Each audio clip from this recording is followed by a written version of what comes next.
para profesor, dokter, dokter spesialis, dosen, peneliti, akademisi, dan juga praktisi dari ilmu pengetahuan yang bergabung bersama kami dari berbagai wilayah di sore hari ini.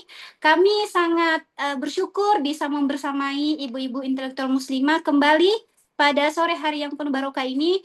Mudah-mudahan Allah Subhanahu wa Ta'ala selalu memberikan kita limpahan rahmat hidayahnya sehingga kita bisa terus-menerus untuk hadir di Majelis Hijrah ini. Saya sebagai host Desi Kartina akan membersamai Anda di edisi 252 yang insya Allah akan berlangsung secara daring melalui Zoom dan juga disiarkan secara live. Ibu-ibu rahimakumullah yang berbahagia, tema kita pada kesempatan sore yang berbahagia ini adalah Ibroh Besar Isra wal Mi'raj Rasulullah Shallallahu Alaihi Wasallam, visi nubuah pembebasan Baitul Maqdis. Di mana kita ketahui bersama bahwa Isra dan Mi'raj ini adalah bukan sekedar peristiwa spiritual semata, melainkan sebuah narasi kenabian yang sangat syarat terhadap visi peradaban, geopolitik, sejarah, dan juga pembebasan umat. Di mana Baitul Maqdis bukan hanya tempat tetapi simbol risalah tauhid, amanah kemanusiaan, dan tanggung jawab intelektual umat Islam lintas zaman. Tema ini sangat relevan untuk kita kaji secara mendalam oleh para intelektual dari berbagai disiplin ilmu agar peristiwa agung ini tidak berhenti pada romantisme sejarah, tetapi melahirkan kesadaran, analisis, dan arah kontribusi nyata umat. Baik, untuk membedah tema besar ini, telah hadir bersama kita narasumber yang insya Allah sangat kompeten di bidangnya. Beliau adalah Ustadz Salman Iskandar, seorang filolog dan juga sejarawan yang akan mengulas Isra Mi'raj tidak hanya dari sisi teologis, tetapi juga dari perspektif sejarah naskah, peradaban, dan visi nubuah Rasulullah Shallallahu Alaihi Wasallam terhadap Baitul Maqdis. Kita sapa beliau dulu. Assalamualaikum warahmatullahi wabarakatuh, Ustadz. Waalaikumsalam warahmatullahi wabarakatuh. Alhamdulillah. Apa kabarnya Ustadz? Alhamdulillah sehat Ibu. Alhamdulillah, alhamdulillahirabbil alamin. Hapunten Ustadz, sebelum kita masuk pada materi, kita akan mendengarkan terlebih dahulu lantunan ayat suci Al-Qur'an yang akan dibawakan oleh Uhtina Rofiah Ifah Karimah. Kepada Uhtina Rofiah Ifah Karimah kami persilahkan.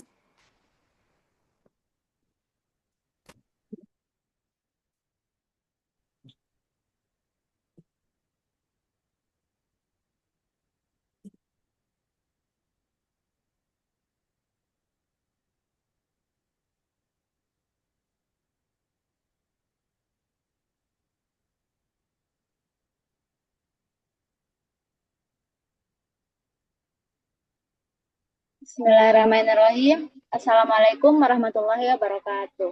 Waalaikumsalam warahmatullahi wabarakatuh. A'udzu billahi minasy syaithanir rajim.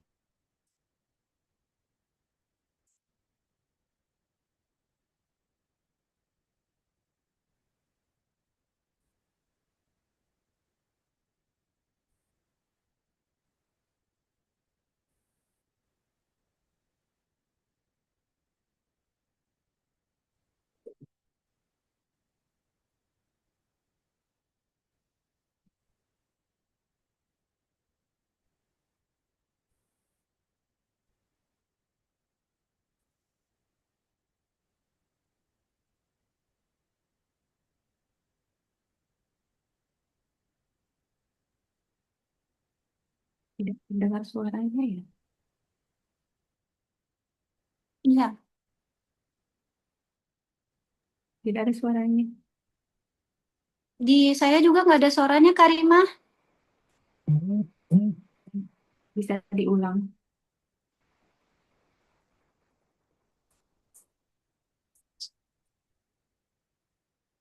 Belum ada suaranya, Dek.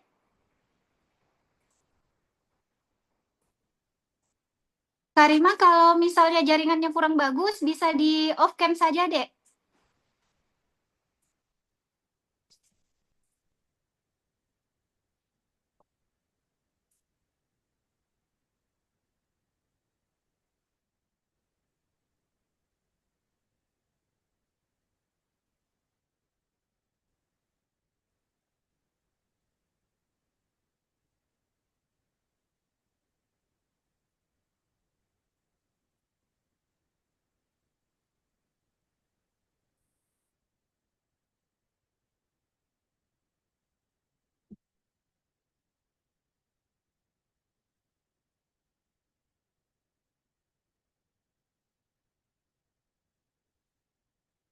من المسجد الحرام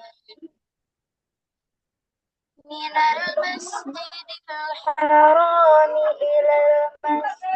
الأقصى الذي باركنا حوله لنريه من آياتنا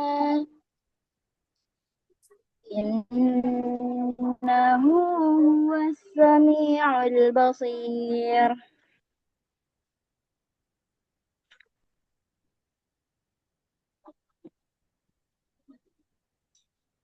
وإذ قلنا لك إن ربك أحاط بالناس وما جعل التي أريناك إلا فتنة للناس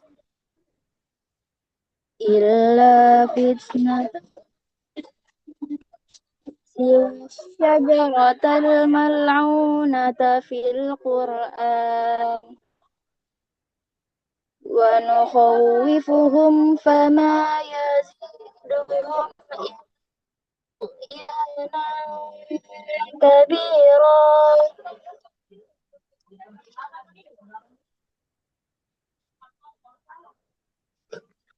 ولقد نزلت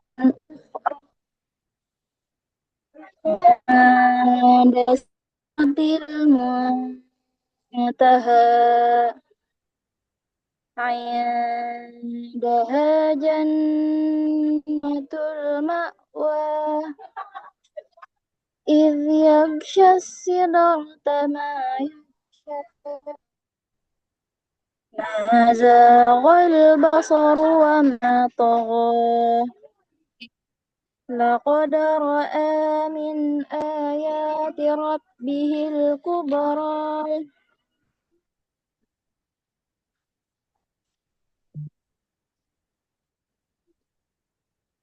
آمن الرسول بما أنزل إليه من ربه والمؤمنون كل آمن بالله وملائكته وكتبه ورسله لا نفرق بين أحد من رسله وقالوا سمعنا وأطعنا غفرانك ربنا وإليك المصير. Assalamualaikum warahmatullahi wabarakatuh. Waalaikumsalam warahmatullahi wabarakatuh. Jazakillah khairan katsira kepada Uhtina Raifah Ifah Karimah yang telah membacakan ayat suci Al-Quran. Insya Allah akan mendapatkan pahala yang penuh berkah dari Allah Subhanahu wa Ta'ala, dan kita pun yang mendengarkannya. Baik, selanjutnya adalah kita akan masuk sesi pemaparan materi. Namun sebelum masuk sesi pemaparan materi, saya ingin menginformasikan kembali kepada muslimah intelektual di Zoom sore hari ini. Apabila nanti ibu-ibu intelektual keluar dari Zoom, mohon masuk saja kembali di link yang sama. Karena qadarullah kami terkendala ada trouble sedikit di Zoom kami. Mohon maaf ya ibu-ibu. Baik, tanpa berpanjang kata, mari kita dengarkan bersama paparan ilmiah dan reflektif dari narasumber kita. Kepada Ustadz Salman Iskandar, waktu dan tempat kami persilahkan. Ya, atur nuhun Bu. Bismillahirrahmanirrahim. Assalamualaikum warahmatullahi wabarakatuh. Waalaikumsalam. Alhamdulillahirabbil alamin. Alhamdulillahilladzi arsala rasulahu bil huda wa dinil haqq lidhirahu 'ala dini kullihi wa kafa billahi syahida. Sallallahu alaihi wa sallam Muhammadan abduhu wa rasuluhu la nabiyya ba'da. Allahumma shalli ala Muhammad wa ala ali Muhammad kama shallaita ala Ibrahim wa ala ali Ibrahim fil alamin innaka Hamidum Majid. Ya al-hadirun ittaqullaha haqqa tuqatih wa la tamutunna illa wa antum muslimun. Qala Allah Ta'ala fil kitabil karim, a'udzu billahi minasyaitonir rajim. Bismillahirrahmanirrahim. Wal tandur nafsun ma qaddamat lighad alayha ba'du. Alhamdulillahirabbil alamin. Segala puji hanyalah milik Allah yang telah mengutus Rasulnya Rasulullah Muhammad Shallallahu Alaihi Wasallam dengan membawa petunjuk hidup yang benar, yaitu Al-Quranul Karim, dan agama yang unggul, yaitu Al-Islam, untuk dimenangkan atas semua agama dan aturan hidup yang ada, walaupun orang-orang musyrik, munafik, dan kafir tidak akan pernah meridhoinya. Dan hanya Allah sajalah yang menjadi saksi atas kemenangan Islam dan umatnya. Kemudian tidak lupa salatan salam semoga tetap tercurah limpahkan kepada Nabi Rasulullah Muhammad Shallallahu Alaihi Wasallam, kepada para keluarganya, kepada para sahabatnya, dan umumnya kepada kita semuanya kaum muslim wal mukmin yang kehidupan dan yang senantiasa menjadikan baginda Rasulullah Muhammad Shallallahu Alaihi Wasallam sebagai uswah, sebagai qudwah, sebagai suri tauladan yang baik di dalam menjalani aktivitas keseharian kita sebagai seorang muslim. Alhamdulillah, ibu-ibu ya, para muslimah intelektual di forum hijrah ya, intelektual muslimah yang senantiasa mengharapkan ridho Allah Subhanahu wa taala. Di kesempatan yang berbahagia ini kita dipertemukan oleh Allah Subhanahu wa taala dalam keadaan sehat walafiat, dalam keadaan ya sehat walafiat, tak kurang suatu apapun, di majelis yang insyaallah dimuliakannya, yaitu di majelis ilmu. Karena kita sudah sangat paham bahwa thalabul ilmi fardhatun 'ala kulli muslim. Menuntut ilmu itu merupakan kewajiban bagi kita selaku kaum muslim, baik muslim laki-laki dan juga muslim perempuan. Insya Allah di dalam ya kajian intelektual muslimah di kesempatan di hari ini, ya di sore hari ini, kita akan membahas berkenaan dengan Ibrah Akbar, ya mukjizat besar Isra wal Mi'raj, ya visi nubuah pembebasan Baitul Maqdis. Ya, kita mulai saja kajian ilmu ini dengan sama-sama membaca basmalah. Bismillahirrahmanirrahim. Ya, membincangkan kita ya pembahasan kita berkenaan dengan ya peristiwa besar ya yang kemudian terjadi ya pada masa baginda Nabi Muhammad Shallallahu Alaihi Wasallam. Tentu ya banyak mendapatkan ya pelajaran bagi kita untuk kita teladani, kita aktualisasikan, dan tentu dalam hal ini bentuk bagian dari amal soleh kita sebagai sosok hamba Allah yang mengaku beriman kepada Allah dan Rasulnya. Maka membincangkan berkenaan dengan peristiwa Isra wal Mi'raj ya dalam kajian historiografi atau pembabakan rekam jejak sejarah, bahwasanya kehidupan Rasulullah Shallallahu Alaihi Wasallam itu merupakan suri teladan untuk kita ikuti. Nah, dalam hal ini kemudian ada banyak ya ibroh ataupun ada ya pelajaran-pelajaran penting yang bisa kita dapat dari peristiwa Isra wal Mi'raj yang dimaksud, khususnya berkenaan dengan visi kenabian terkait dengan pembebasan Baitul Maqdis. Kenapa? Karena Isra wal Mi'raj itu erat kaitannya dengan keberadaan dari Baitul Maqdis ya, yang kita ketahui bahwa Baitul Maqdis itu ya ini adalah tempat suci yang kemudian sudah selayaknya, sepatutnya, bahkan merupakan kewajiban kita untuk menjaga, melindungi, dan memuliakannya. Karena apa? Karena kita sangat paham bahwasanya keberadaan dari Baitul Maqdis begitu ya, ini merupakan kiblat pertama kaum muslim. Ya, karena baginda Nabi Muhammad SAW semenjak kemudian beliau diangkat sebagai nabi dan Rasulullah Allah, sekaligus juga ya mencontohkan bagaimana ritual pengabdian, penghambaan, takbis kepada Allah Subhanahu wa taala, maka kemudian beliau menghadapkan wajahnya pada saat di mana beliau berdoa ataupun menunaikan ibadah sholat, tentu menghadapkan wajahnya itu ke arah kiblat, dan kiblat yang dimaksud pada waktu itu adalah Masjidil Aqsa, karena di situ adalah Baitul Maqdis, rumah Allah yang disucikan. Maka dalam ya kajian ya keimanan keislaman kita sebagai mukmin yang taat kepada Allah dan Rasulnya, maka kita juga meyakini bahwa Baitul Maqdis ya dengan kemuliaan di situ ada Masjidil Aqsa begitu ya. Ini merupakan kiblat pertama kaum muslim, makanya kemudian kita patut peduli. Kemudian yang kedua, bahwa Baitul Maqdis itu adalah rumah Allah yang dibangun oleh Nabi Allah, Rasul Allah pertama di muka bumi. Ya, sebagaimana yang dikatakan oleh Rasulullah Shallallahu Alaihi Wasallam bahwa Baitullah itu ya dua kali kemudian ya ada dua yang dibangun oleh Adam alaihissalam. Yang pertama itu adalah Baitullah Ka'bah di kota Mekah Al-Mukarramah. Kemudian kata baginda Nabi Muhammad Shallallahu Alaihi Wasallam, 40 tahun berikutnya Nabi Allah Adam alaihissalam membangun bait Allah yang kedua. Di mana? Di Yerusalem. Ya, jarak antara Baitullah pertama dengan Bait Allah yang kedua itu berjarak sekira-kiranya ada 40 tahun kata baginda Nabi. Jadi 40 tahun setelah Nabi Allah Adam alaihissalam membangun Baitullah Ka'bah, maka Nabi Adam alaihissalam membangun Bait Allah yang kedua yang dinamakan sebagai Bait Al-Maqdis atau rumah Allah yang disucikan. Kemudian juga kita memahami juga sebagaimana hadis Rasulullah Shallallahu Alaihi Wasallam, kenapa kita harus peduli terkait dengan keberadaan Baitul Maqdis atau Masjidil Aqsa, karena di situ merupakan Haram Asy-Syarif yang ketiga. Rasul menyatakan bahwa Haram Syarif yang pertama disebut sebagai Haram Syarif Maki atau yang ada di Baitullah Ka'bah Kota Mekah Al-Mukarramah. Ya. Kemudian Haram Syarif yang kedua atau tanah suci yang dimuliakan yang kedua itu adalah kota Madinah karena di situ ada makam baginda Nabi Muhammad SAW dan ada Masjid Nabawi. Dan yang ketiga, tanah suci ketiga kaum muslim itu adalah Darussalam atau Yerusalem karena di situ ada bait Allah yang kedua yaitu Baitul Maqdis yang disebut oleh Rasul sebagai Masjidil Aqsa, masjid yang jauh. Karena pada waktu itu ya ada dua masjid yaitu Masjidil Haram dan Masjidil Nabawi. Maka Rasul menyebutkan keberadaan Baitul Maqdis itu sebagai masjid yang jauh atau Masjidil Aqsa gitu. Dan kenapa kemudian kita harus peduli berkenaan dengan keberadaan Baitul Maqdis tadi? Karena pada sekira tahun 620 Miladiah bertepatan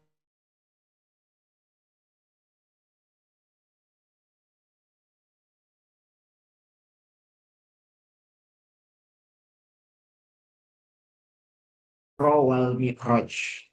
Ya, beliau diisrokan dari Masjidil Haram ke Masjidil Aqsa. Kemudian dimi'rajkan dari Masjidil Aqsa ke Sidratul Muntaha. Jadi keberadaan Masjidil Aqsa atau juga Baitul Maqdis ini merupakan tempat berakhirnya Isra dan tempat berawalnya Mi'raj. Ini yang kemudian ya kalau kita menelisik berkenaan dengan sirah Nabawiyah Muhammad Shallallahu Alaihi Wasallam. Kemudian ya membincangkan berkenaan dengan keberadaan Baitul Maqdis. Rasul juga pernah memberitakan kepada kita bahwa ya Ukru Darul Islam Bisyam yang maknanya bahwasanya pusat kekuasaan Islam di akhir zaman itu akan ada di wilayah Syam. Dan secara spesifik Rasulullah menyebutkan pada saat di mana bendera Islam, Liwaul Islam ini sudah berkibar, maka pusat kuasa Islam, Asimah Daulah, atau pusat ibu kota pemerintahan Islam tidak akan pernah keluar selama-lamanya. Jadi ya kalau dulu di dalam sejarah Islam, ya dalam tarikh Islam begitu ya bahwa Asimah Daulah atau pusat ibu kota pemerintahan Islam bermula di kota Madinah dari masa Rasulullah sampai masa ya kepemimpinan dari Utsman bin Affan radhiyallahu an.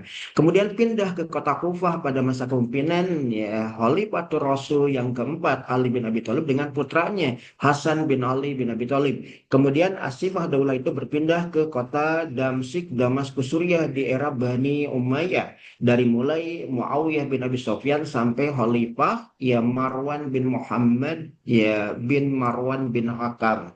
Kemudian semenjak tahun 750 ya Asimah Daulah itu berpindah dari Damaskus Suriah ke kota Baghdad sejak era Abul Abbas As-Sabah Abu Ja'far Al-Mansur sampai era Khalifah Al-Mustasim Billah. Ya. Dan berikutnya semenjak tahun 1260 pusat kekuasaan Islam atau Asimah Daulah itu berdiri kembali di wilayah Al-Qahirah, di wilayah Kairo Mesir sampai tahun 1517 dan semenjak tahun 1517 keberadaan Asimah Daulah itu berpindah dari Al-Qahirah menuju Istanbul atau Istanbul Turki hari ini sampai tahun 1924. Nanti di kemudian hari, ya pusat kuasa pemerintahan Islam itu akan kemudian mengemuka kembali. Entah itu di Bandung, entah itu di Jakarta, entah itu di Makassar, entah itu di wilayah-wilayah yang lain. atau bahkan kemudian ya kembali di kota Madinah. Namun Rasul menyatakan bahwa ya pusat kuasa Islam nanti di akhir zaman ini akan mengemuka di wilayah Syam yang meliputi wilayah Palestina, ya Suriah, kemudian juga wilayah Yordania, sebagian bagian timur dari wilayah Mesir, Lebanon, kemudian juga sebagian wilayah tenggara Turkiya dan wilayah utara Mesopotamia Irak. Itulah wilayah Syam.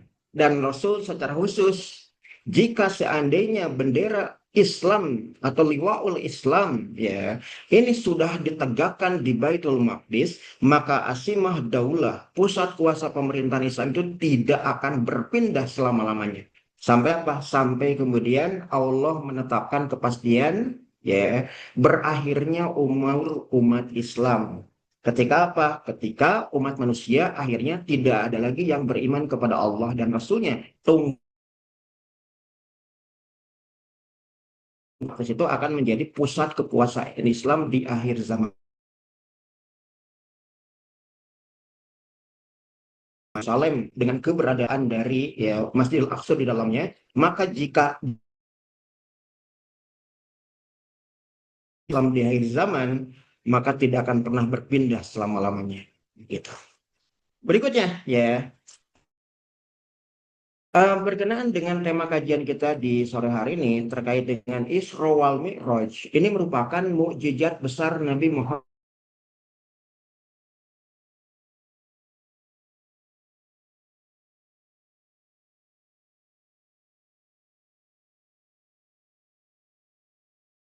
tidak ada kitabullah Al-Quranul Karim sebagai mukjizat terbesar Muhammad Shallallahu Alaihi Wasallam, maka peristiwa Isra wal Mi'raj itu merupakan mukjizat terbesar bagi Muhammad Shallallahu Alaihi Wasallam.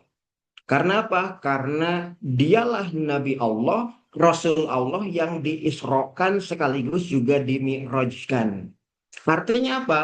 Para mufassirin, para mu'arihin, para penulis sirah nabawiyah menyatakan ada Nabi dan Rasul Allah yang diisrokan ataupun yang dimi'rajkan. Tapi yang diisrokan sekaligus dimi'rajkan dialah Muhammad Shallallahu Alaihi Wasallam. Tidak kepada Nabi Allah atau Rasul Allah lainnya. Ada Nabi Allah yang diisrokan, diperjalankan malam. Siapa beliau? Beliau itulah Nabi Yakub alaihissalam bin Ishak alaihissalam bin Ibrahim alaihissalam yang kemudian diperjalankan malam untuk berdakwah dari wilayah Kanaan, wilayah Palestina Utara menuju wilayah Elia atau Teluk Aqaba yang ada di wilayah ya Filipina di wilayah Palestina yang ada di wilayah Elia atau wilayah Teluk Aqaba yang ada di Palestina bagian selatan. Maka kemudian beliau dijuluki sebagai Nabi Israelia yang maknanya diperjalankan malam untuk berdakwah, untuk berjuang oleh Allah Subhanahu wa taala. Makanya Nabi Yakub bin Ishak bin Ibrahim alaihissalam dijuluki sebagai Nabi Israel atau nabi yang diperjalankan malam oleh Allah. Karena keturunannya 12 orang itu disebut sebagai Bani Israel atau Bani Yakub alaihissalam. Berikutnya ada Nabi Allah dari kalangan Bani Israel yang kemudian dimi'rajkan. Dialah Nabi Allah, Ruhullah, ya Rasulullah Isa bin Maryam bin Imran alaihi salam. Pada saat dimana dikepung oleh para perwira Romawi untuk dieksekusi, untuk disalibkan. Maka sebelum peristiwa itu kemudian terjadi, Allah menyelamatkannya dengan mengangkat ke atas langit alias dimi'rajkan. Jadi ada Nabi Allah yang diisrokan dan juga ada Nabi Allah yang dimi'rajkan. Yang diisrokan dan sekaligus dimi'rajkan itulah Muhammad Shallallahu Alaihi Wasallam satu-satunya. Makanya kemudian para mu'arikhin, para sejarawan Muslim menyatakan bahwa Isra wal Mi'raj atau peristiwa besar yang luar biasa dan juga sekaligus merupakan mukjizat besar Muhammad Shallallahu Alaihi Wasallam. Karena pada saat di mana beliau menembus di langit ketujuh, kemudian diterima oleh Allah Subhanahu wa taala di Sidratul Muntaha. Maka kemudian hanya Nabi Allah, Rasul Allah dari jenis manusia, ras ya, tanah liat yang kemudian diperkenankan, diizinkan untuk bertemu langsung dengan Allah Subhanahu wa taala di wilayah Sidratul Muntaha. Sedangkan para malaikat Allah alaihissalam satu pun tidak ada yang diizinkan untuk menembus Sidratul Muntaha. Maka ini merupakan mukjizat besar Muhammad Shallallahu Alaihi Wasallam. Kemudian juga kita mengetahui bahwa peristiwa Isra wal Mi'raj dalam catatan sejarah ini kemudian diawali dari peristiwa Amul Huzni atau tahun kesedihan, pada saat di mana Rasulullah Shallallahu Alaihi Wasallam dan kaum Muslim khususnya dari kalangan Bani Hashim, Bani Abdul Muthalib diboikot oleh kalangan musyrikun Quraisy selama kurang lebih 3 tahun di wilayah Sa'ib Ali. Dan pada saat di mana baginda Nabi diboikot ya dalam peristiwa Muqatta'ah begitu, baginda Nabi pun diuji dengan berpulangnya 2 orang kesayangan kecintaan baginda Nabi Muhammad SAW. Yang pertama adalah Ummahatul Mukminin, yaitu ya Siti Khadijah binti Khuwailid Al-Kubra. Yang kedua adalah paman beliau, yaitu Abi Thalib bin Abdul Muthalib bin Hashim bin Abi Manaf. 2 orang kecintaan kesayangan baginda Nabi yang selama ini kemudian membela, mendukung, bahkan kemudian dalam hal ini melindungi dakwah Rasulullah Shallallahu Alaihi Wasallam, dipanggil pulang oleh Allah Subhanahu Wa Taala pada tahun ke 620 miladiah ataupun tahun ke-10 kenabian, 2 tahun sebelum peristiwa hijrah. Maka baginda Nabi ketika dipanggil pulang, ketika 2 orang kesayangan kecintaan pelindung baginda Nabi itu berpulang, maka baginda Nabi sudah kemudian tidak lagi memiliki gairah untuk melanjutkan kehidupannya. Maka para alim ulama, para muahid menyebutkan sebagai Amul Huzni, tahun kesedihan. Orang yang bersedih tentu ya akan mengalami apa yang kemudian disebut tidak ada gairah untuk melanjutkan hidup. Apalagi kemudian mengemban tanggung jawab dan kewajiban untuk berjuang. Dan itu dialami oleh baginda Nabi secara insaniah. Karena baginda Nabi juga sama seperti kita punya perasaan, ya, punya gejolak psikis, ya, kejiwaan segala macam. Beliau mengalami kesedihan yang luar biasa. Makanya kemudian Nabi Allah yang mengalami kesedihan luar biasa itu kemudian ya dihibur ya dengan diperjalankan malam untuk menyemangati, untuk ya memacu dan memicu baginda Nabi untuk kembali berenergi ya mengemban perjuangan dakwah. Maka kemudian peristiwa Isra wal Mi'raj itu turun ke baginda Nabi pada sekira tanggal 28 Rajab ya, 2 tahun sebelum peristiwa hijrah atau tahun ke-10 kenabian bertepatan dengan tahun ke-620 miladiah. Dan peristiwa ini diabadikan dalam surah ke-17 atau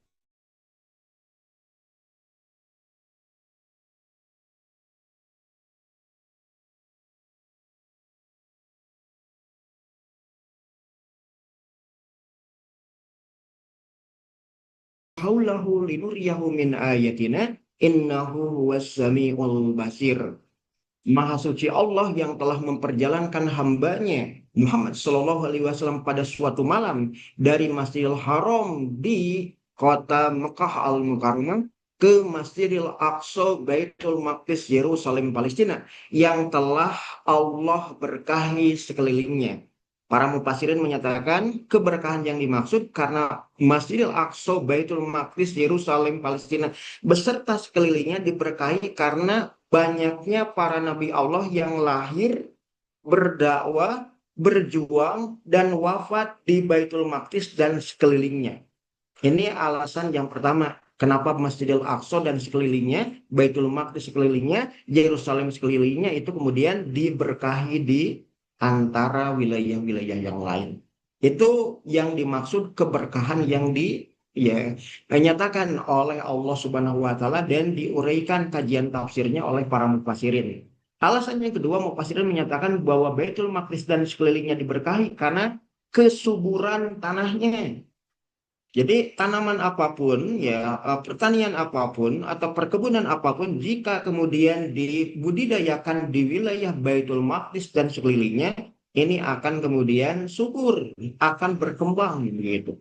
Kalau di Jazirah Arabia pada umumnya keumuman itu adalah ya hanya ya berupa kurma, ya gandum ataupun anggur. Kalau di Baitul Maqdis, semua tanaman pun masih memungkinkan untuk bisa tumbuh dan dibudidayakan. Itu makna keberkahan Baitul Maqdis dan sekelilingnya. Sekaligus juga ya di dalam ayat ini dikatakan bahwa ya keberadaan ya baginda Nabi yang diperjalankan malam dari Masjidil Haram ke Masjidil Aqsa tadi itu sebagai ya bukti tanda-tanda keberadaan Allah, bukti kekuasaan Allah atas hamba-hambanya. Sesungguhnya Allah Maha mendengar lagi Maha menyaksikan. Dalam hal ini kemudian kita mengetahui bahwa hanya Allah yang punya kuasa atas hamba-hambanya. Hanya Allah yang punya kuasa memperjalankan malam hambanya Muhammad SAW dari Masjidil Haram ke Masjidil Aqsa dalam sekejap. Bahkan perjalanan menembus sampai ke langit ketujuh dan menembus Sidratul Muntaha untuk bertemu langsung dengan Robnya. Ini kemudian ya dimaknai ini merupakan kekuasaan Allah. Karena apa? Karena para malaikat Allah sekalipun tidak bisa menembus langit ketujuh. Tidak bisa menembus Sidratul Muntaha. Maka ketika Allah mengizinkan, ini bukti kuasa Allah atas hamba-hambanya. Makanya kemudian kita juga akan mengetahui bahwasanya satu di antara hal yang perlu kita ketahui pada saat dimana ini merupakan kuasa Allah bagi hamba-hambanya. Maka pada saat dimana baginda Nabi Muhammad SAW mengakhiri peristiwa Isra-nya dan tiba di Masjidil Aqsa, sebelum beliau mengawali Mi'rajnya ke Sidratul Muntaha, dikisahkan bahwa Rasul dipertemukan oleh Allah Subhanahu wa taala dengan para anbiya, ya, yang dinyatakan oleh Imam Ibnu Jarir At-Tabari di dalam kitab Tarikh Islam At-Tabari bahwa ada 124.000 para nabi dan diantaranya adalah 313 para rasul. Jadi pada waktu itu, ya para anbiya dari masa Adam alaihissalam sampai Isa bin Maryam alaihissalam, semuanya kemudian dibangkitkan. Jadi bukan ruhnya yang dibangkitkan, tapi jasadnya pun dihidupkan. Jadi dari 124.000 para nabi itu, mayoritas diantaranya adalah para nabi dan para rasul dari kalangan Bani Israel. Dan pada saat dimana dipertemukan, baginda Nabi Muhammad SAW ini kemudian diperintahkan untuk menjadi imam di antara para nabi, memimpin sholat ya para anbiya. Jadi 124.000 para anbiya tadi ini menjadi makmumnya baginda Nabi Muhammad SAW dan Rasulullah SAW imami 124.000 para anbiya tadi. Makanya kemudian para mufassirin menyatakan pada saat di mana peristiwa Isra wal Mi'raj tadi, Rasul telah dinobatkan sebagai Sayyidul Anbiya war Mursalin, pemimpin penghulu para nabi dan para rasul Allah.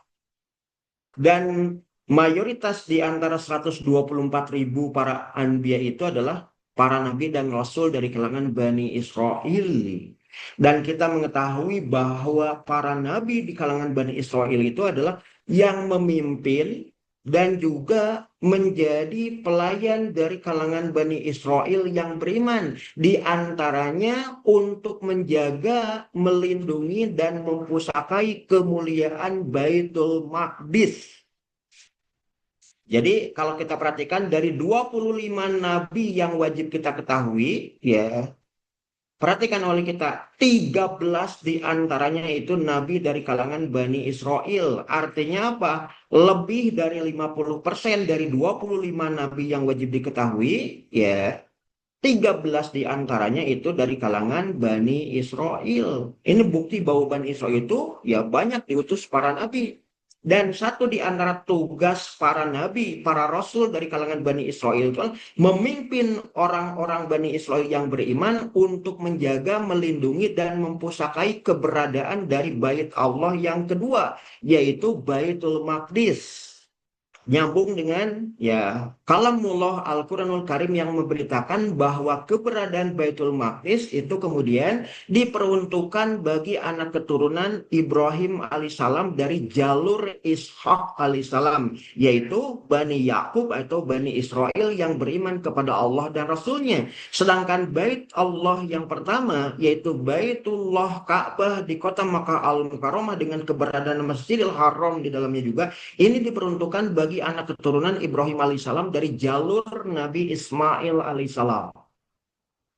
Namun ketika kita mengetahui bahwa Sayyidul Anbiya war Mursalin itu kemudian diamanatkan kepada Muhammad SAW dan risalah Al-Quran risalah Islam sebagai penyempurna risalah-risalah Allah lainnya yang turun kepada para nabi dan Rasulullah ini kemudian diberikan kepada khataman nabiyyin, Nabi Allah penutup para anbiya yaitu Muhammad Shallallahu Alaihi Wasallam, otomatis keberadaan dari dua bait Allah, baik Baitullah Ka'bah di kota Mekah ataupun Baitul Maqdis di Masjidil Aqsa Yerusalem Palestina, dua-duanya harus dijaga, dilindungi, dipusakai oleh Nabi Allah penutup para nabi, khataman nabiyyin Muhammad Shallallahu Alaihi Wasallam yang telah juga dinobatkan sebagai Sayyidul Anbiya wal Mursalin, pemimpin penghulu di antara para nabi dan rasul Allah. Bahkan dikatakan di dalam hadis yang sangat panjang yang dikutip oleh Abdullah bin Abbas bin Abdul Muthalib, sepupu Rasulullah Shallallahu Alaihi Wasallam, kemudian beliau menyatakan bahwa pada saat di mana beliau dinobatkan sebagai Sayyidul Anbiya wal Mursalin, beliau itu ditemui oleh seluruh nabi dari kalangan Bani Israel yang kemudian menyerah terimakan tongkat estafet kepemimpinan, pemusakaan, kemuliaan dari Baitul Maqdis. Karena tidak ada lagi Nabi Allah dari kalangan Bani Israel. Yang ada itu adalah khataman nabiyyin, dialah Muhammad Shallallahu Alaihi Wasallam. Makanya Rasul pernah memberitakan kepada para sahabat, dulu orang-orang Bani Israel itu dipimpin, diatur, dan dilayani oleh para nabi di antara mereka. Apabila nabi di kalangan mereka itu ada yang wafat, maka Allah akan menurunkan dan menetapkan, mengangkat nabi baru di antara mereka untuk memimpin dan melayani di kalangan Bani Israel yang beriman. Namun setelah diutusnya aku, kata baginda Nabi, tidak ada lagi nabi. Justru yang memimpin orang-orang beriman pasca kepemimpinan Muhammad SAW itu adalah para hulafa, yaitu para pemimpin pengganti Rasul untuk memimpin, melayani, mengatur orang-orang beriman.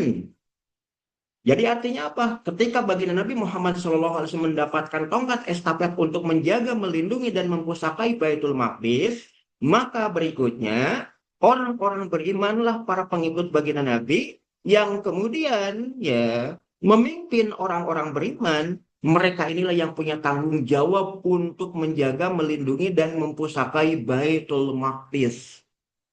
Ini yang harus kemudian kita pahami.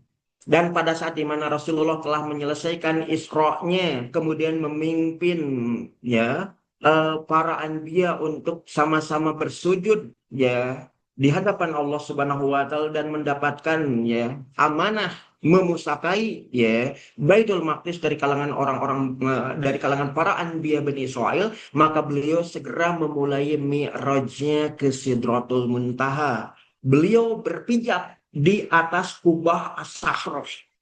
Kubah as-sahroh itu adalah kubah batu. Kalau kita lihat gambar komplek Masjidil Aqsa, kubah batu yang dimaksud itu adalah masjid yang kemudian ada di areal komplek Masjidil Aqsa yang kubahnya berwarna emas. Di bawah kubah berwarna emas itu ada batu.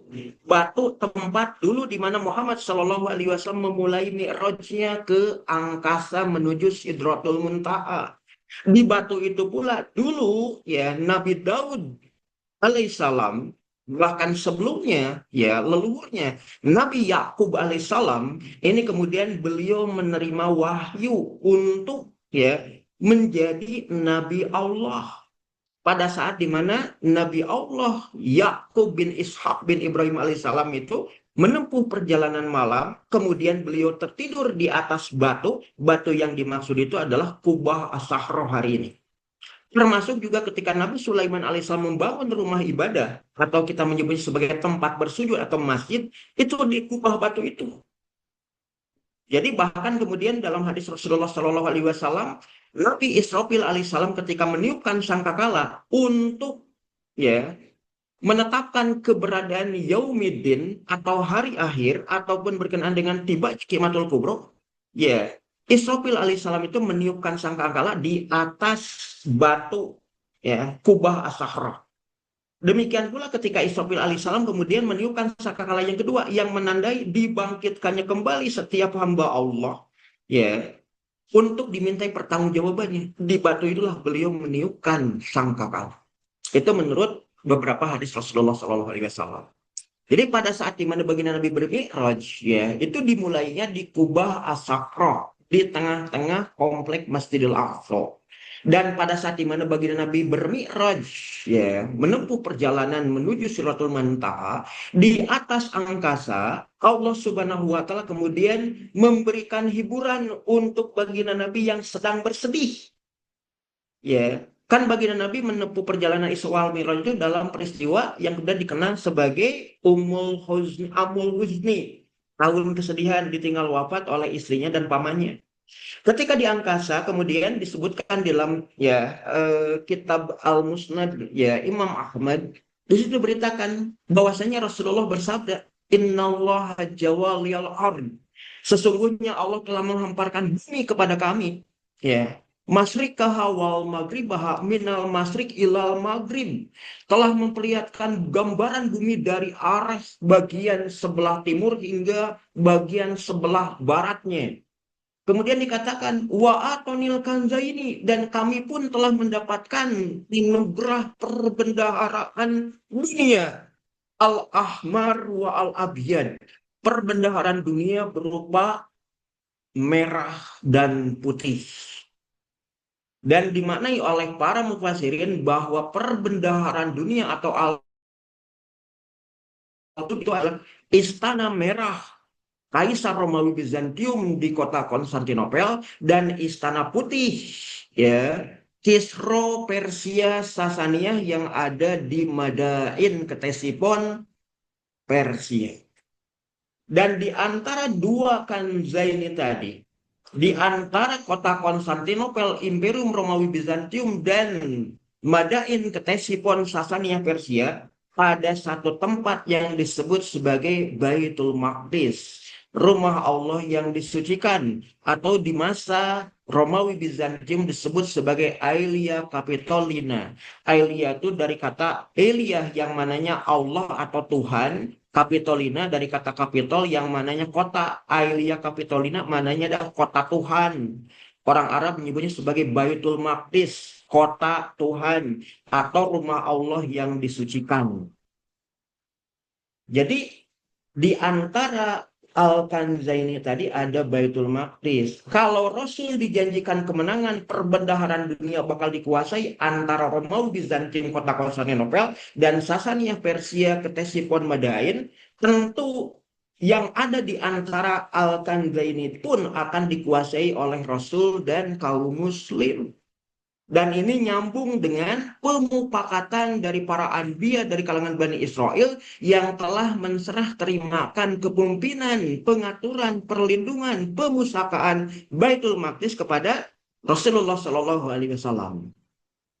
Maka berikutnya kita bisa menyaksikan pada saat di mana baginda Nabi Muhammad Shallallahu Alaihi Wasallam telah tiba di Sidratul Muntaha, maka kemudian ketika beliau kembali pulang ke kota Madinah, ke kota Mekah, beliau menyatakan ya as-sholatu mi'rajul mu'minin, bahwa sholat itu adalah mi'rajnya setiap orang-orang beriman. Karena apa? Karena hakikatnya pada saat di mana peristiwa mi'raj, Muhammad Shallallahu Alaihi Wasallam itu bertemu secara intim dengan Allah Subhanahu Wa Taala. Jadi perintah sholat, ajaran sholat, amaliyah sholat tidak diwahyukan melalui perantaraan Jibril alaihissalam, tapi langsung diperintahkan oleh Allah kepada Rasulullah Muhammad Shallallahu Alaihi Wasallam. Bahkan bacaan sholat itu pun diajarkan langsung oleh Allah Subhanahu Wa Taala kepada Rasulullah Muhammad Shallallahu Alaihi Wasallam, yang mananya kalau di antara ibu-ibu muslimah intelektual saat ini kemudian menunaikan sholatnya, maka hakikatnya kita sedang bertemu dengan Allah Subhanahu Wa Taala. Sebagaimana peristiwa Mi'rajnya Muhammad Shallallahu Alaihi Wasallam bertemu langsung dengan Allah Subhanahu Wa Taala. Jadi ini ya hal yang paling lazim atau yang biasa dan populer disampaikan pada saat dimana ibroh atau pelajaran penting yang kita dapat dari peristiwa Isra wal Mi'raj itu adalah perintah menunaikan sholat, amaliyah paling private, amaliyah yang paling intim dari seorang hamba dengan Rabb-nya. Nah, ini yang perlu kemudian kita pahami juga, ya. Berikutnya kita bisa mengetahui bahwa janji Allah Subhanahu wa taala berkenaan dengan kemenangan, kejayaan dan juga kemegahan untuk menghibur baginda Nabi dari peristiwa Nabi Muhammad SAW dihibur agar beliau kembali bersemangat menjalani kehidupannya, kembali berenergi untuk melanjutkan dakwahnya, semangat kembali untuk berdakwah. Maka pada tahun yang sama, pada bulan Rajab, 2 tahun sebelum peristiwa hijrah, atau tahun ke-10 kenabian, bertepatan dengan tahun ke-620 miladiah, baginda Nabi bertemu dengan kalangan Ahlul Yasrib, penduduk kota Madinah yang akhirnya kemudian berkenan untuk menerima Islam. Dan berikutnya Rasulullah Muhammad SAW mengutus sahabat terbaiknya Mus'ab bin Umair radhiyallahu anhu untuk mengislamkan wilayah Yasrib. Hingga kemudian berikutnya Yasrib telah siap untuk menerima hijrahnya Rasul dan para sahabat muhajirin. Jadi tanpa menunggu lama, di bulan yang sama, di tahun yang sama, Allah sudah kemudian memperlihatkan awal mula janji kemenangan Islam dan kaum muslim demi untuk menghibur dan menyemangati kembali baginda Nabi pada saat di mana beliau mengalami amul huzni, tahun kesedihan tadi. Hingga ini kemudian 2 tahun berselang setelah kemudian terjadi Islamisasi yang ditunaikan oleh sahabat Mus'ab bin Umair, baginda Nabi Muhammad SAW dan kaum muhajirin dari kalangan dari kalangan Quraisy Muslim di antara para sahabat ini berhijrah dari kota Mekah menuju kota Yasrib. Maka setelah itu kemudian Rasulullah diangkat sebagai Raisud Daulah fil Madinah, menjadi kepala negara yang ada di kota Madinah. Maka kemudian Yasrib diubah namanya menjadi Madinatun Nabi, kotanya Nabi, atau Madinatun Nubuah, kotanya kenabian. Atau juga kita mengenal Madinah Al-Munawwarah, kota Madinah yang bertebaran dengan cahaya. Cahaya apa? Cahaya risalah, cahaya kenabian, cahaya Muhammad Shallallahu Alaihi Wasallam. Nah, kita mengenal istilah Madinah Al-Munawwarah ataupun kemudian ada istilah Makkah Al-Mukarramah, itu istilah yang populer semenjak era pemerintahan kuasa Utsmaniyah dari tahun 1517 sampai 1924. Kalau sebelumnya hanya dikenal sebagai Syarif Haram Maki atau tanah yang dimuliakan, tanah yang disucikan, yaitu kota Mekah. Namun oleh orang-orang Utsmaniyah disebut sebagai Mekah Al-Mukarramah, kota Mekah yang dimuliakan begitu. Berikutnya, ketika baginda Nabi Muhammad SAW telah dijanjikan kemenangan, pada saat di mana beliau disemangati oleh Allah Subhanahu Wa Taala dari Ummul Husni dan diberikan mukjizat besar berupa Isra wal Mi'raj dan dijadikan kemenangan, diperlihatkan belahan bumi bagian barat, belahan bumi bagian timur, dan bahkan Baitul Maqdis pun akan dikuasai oleh kaum muslim. Maka kemudian baginda Nabi tidak berdiam diri. Beliau segera memenuhi kaidah kausalitas sebab akibat berkenaan dengan upaya perjuangan untuk membebaskan Baitul Maqdis. Karena Baitul Maqdis pada waktu itu dikangkangi oleh Imperium Romawi Bizantium pada masa kepemimpinan Kaisar Flavius Heraclius, atau orang-orang barat menyebutnya sebagai The Great Heracles. Nah, ini yang kemudian terjadi. Maka pada saat di mana tahun ke-6 Hijriah, pada saat di mana baginda Nabi sudah menjadi sosok kepala negara atau Raisud Daulah fil Madinah, di kota Madinah, maka ada perjanjian Hudaybiyah, yaitu perjanjian gencatan senjata yang berlangsung selama 10 tahun ke depan, bahwa musyrikin Quraisy dengan muslimin Madinah tidak akan berkonflik lagi. Karena sebelumnya mereka berkonflik dalam perang Badar Al-Kubra, perang Uhud, kemudian perang Khandaq atau perang Ahzab. Maka di tahun ke-6 kenabian, pada saat di mana baginda Nabi hendak menunaikan ibadah umroh, dicegat di perkampungan Hudaybiyah. Baginda Nabi dan kaum muslim tidak diizinkan masuk ke kota Mekah, kecuali tahun depan. Itu terjadi pada tahun 628 atau tahun ke-6 Hijriah di pemukiman Hudaybiyah. Maka perjanjian itu kemudian diefektifkan oleh baginda Nabi untuk melangsungkan dakwah ilal alam, mengimban dakwah ke seluruh penjuru dunia. Karena apa? Karena pada waktu itu kemudian baginda Nabi sudah menandatangani perjanjian Nabi untuk tidak saling berperang dengan musuhnya. Yang pertama itu musyrikin Quraisy. Yang kedua, baginda Nabi mengarahkan kemampuan untuk memerangi orang-orang Yahudi Khaybar. Setelah Yahudi, Bani Qainuqa, Bani Nadir, Bani Quraidah itu diusir, dimusnahkan dari kota Madinah. Maka orang Yahudi tinggal ada satu di perkampungan, pemukiman Khaybar, itu diperangi oleh baginda Nabi pada tahun yang sama. Setelah seluruh Jazirah Arabia itu aman, musyrikin Quraisy digencet dengan perjanjian damai Hudaybiyah, orang Yahudi dibinasakan dalam perang Khaybar, maka seluruh Jazirah Arabia aman untuk ternyata baginda Nabi bukan hanya mendakwahi para penguasa atau kabilah-kabilah Arab di Jazirah, tapi baginda Nabi meluaskan wilayah dakwanya sampai ke seluruh penjuru dunia.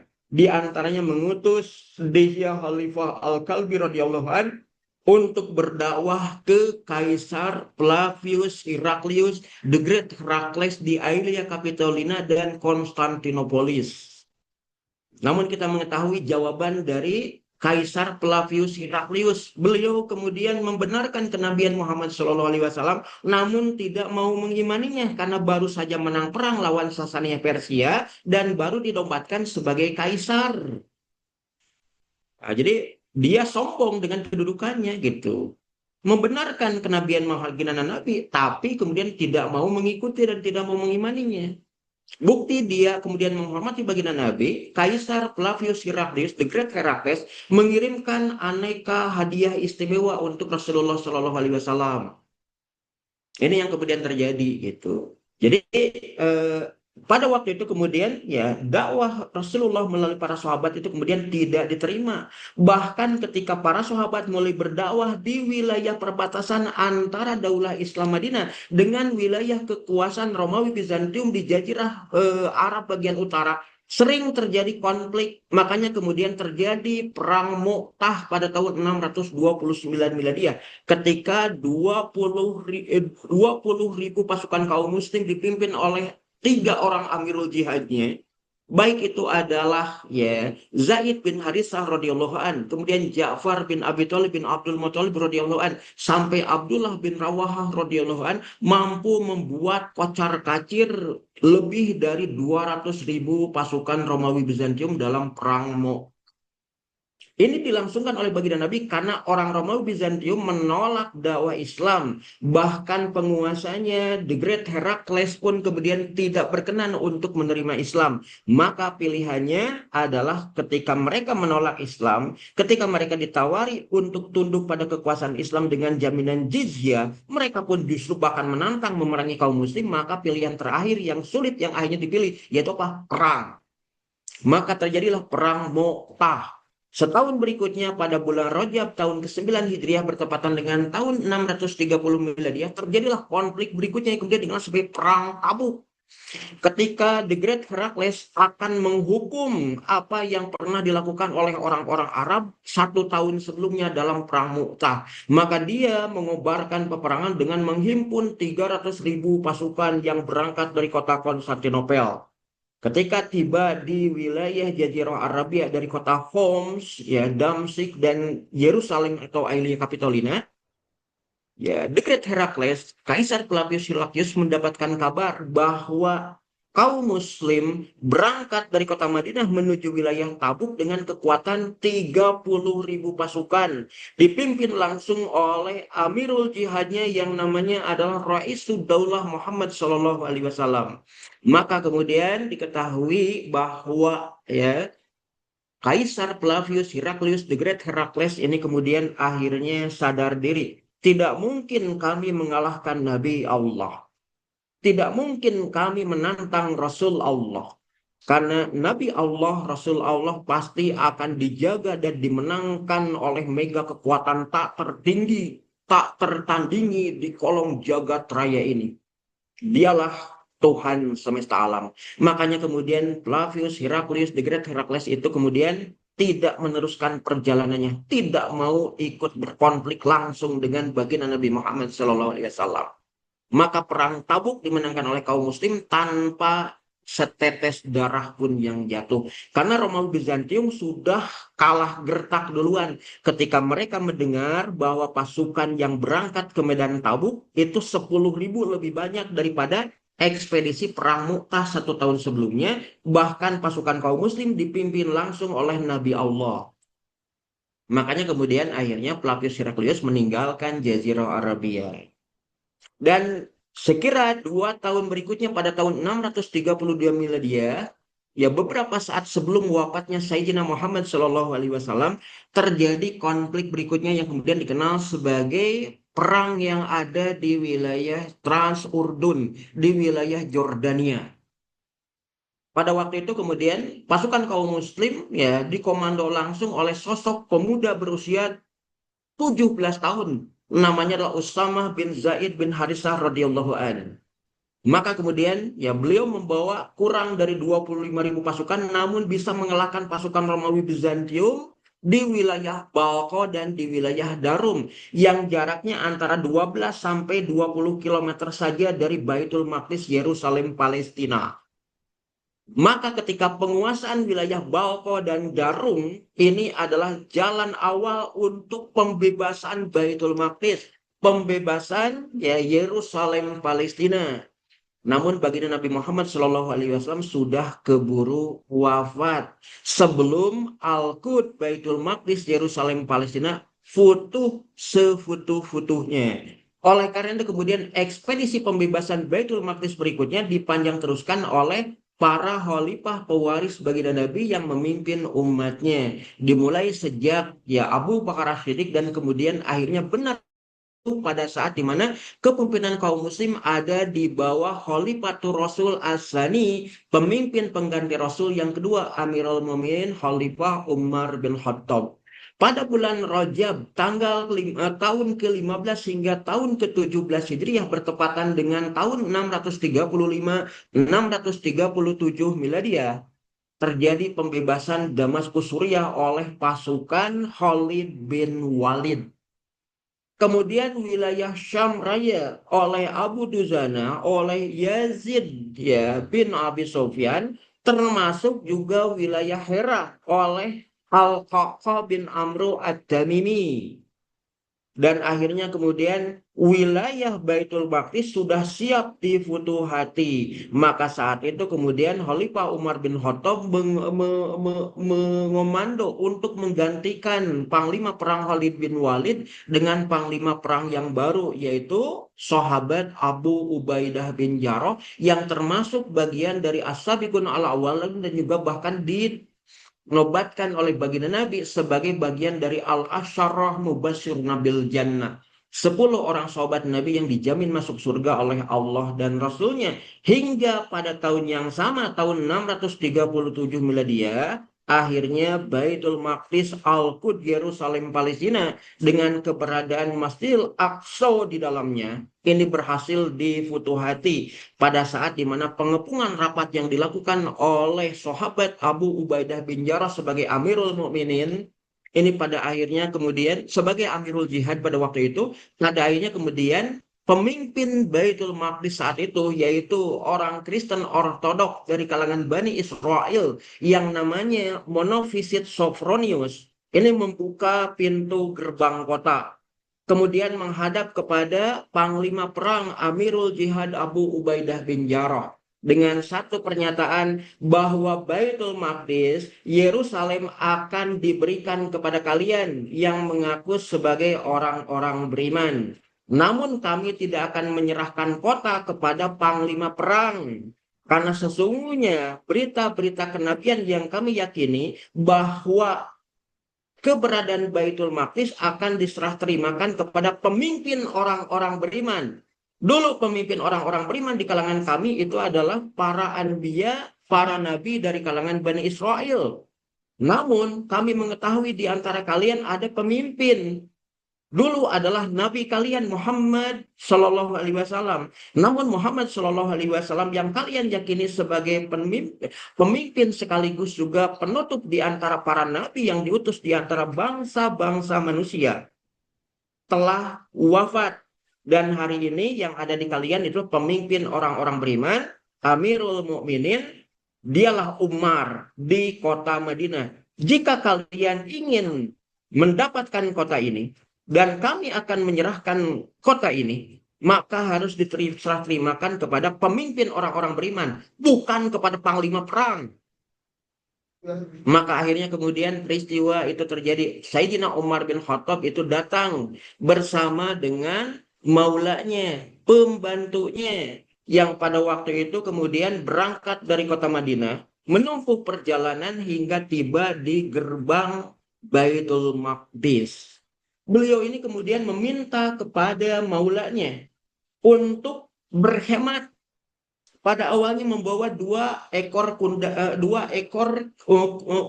unta tunggangan. Umar bin Khattab, ini terlalu banyak, cukup satu ekor unta tunggangan.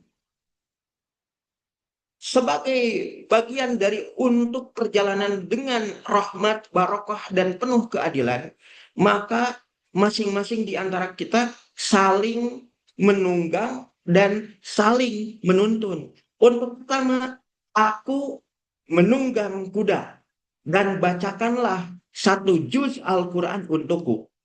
Aku memastikan bacaanmu benar, aku pastikan aku mendengar bacaanmu. Itu yang dilakukan Sayyidina Umar bin Khattab. Jadi surah juz yang pertama dibacakan oleh maulanya yang menuntun ya tali kekang unta tunggangan. Umar bin Khattab mendengar dan memerhatikan kualitas bacaannya. Setelah juz yang pertama selesai, maka Umar bin Khattab turun untuk menuntun ya tali kekang unta tunggangan. Maulanya naik ke atas punuk terus berlangsung sampai ketika juz yang ke-29. Sayyidina Umar bin Khattab karena memang dari awalnya juz yang ganjil, itu kemudian turun setelah juz ke-29 selesai. Maka maulanya ketika akan naik, dia mengatakan, ya Amirul Mukminin, engkau adalah pemimpin kami. Tidak pantas engkau ada di bawah pada saat dimana kita hatamkan Quran dan tiba di pintu gerbang kota Yerusalem. Sungguh kami akan merasa malu, sungguh kami akan merasa hina kalau pemimpin kami Amirul Mukminin ada di bawah sedangkan kami pembantunya ada di atas punuk unta tunggangan. Namun Umar bin Khattab tidak merespon apa yang dinyatakan oleh pembantunya tadi. Beliau mengatakan tidak. Sebagaimana prinsip keadilan yang telah kita sepakati bahwa saat ini akulah yang ada di bawah, aku yang membaca dan engkau yang memerhatikan.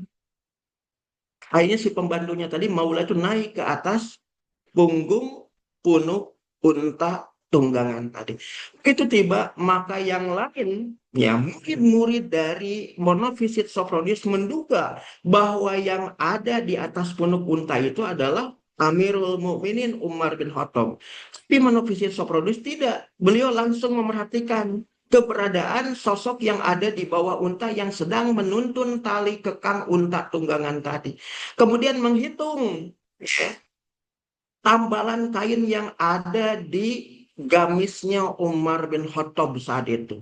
Kemudian dia langsung menyatakan pasti Anda adalah Amirul Mukminin karena berita tentang kedatangan pemimpin orang-orang beriman yang akan menerima kunci gerbang Yerusalem telah disebutkan dalam nubuatan Bani Israel. Dia datang dari Jazirah di suatu tempat yang dikelilingi oleh perkebunan ya kurma dan dia akan tiba di Aelia Capitolina, tiba di Yerusalem atau Yerusalem menuntun kuda tunggangan dengan mengenakan gamis dengan tambalan sejumlah 80 tambalan. Dan kami mengetahui bahwa Anda lah Umar yang diklaim sebagai Amirul Mukminin.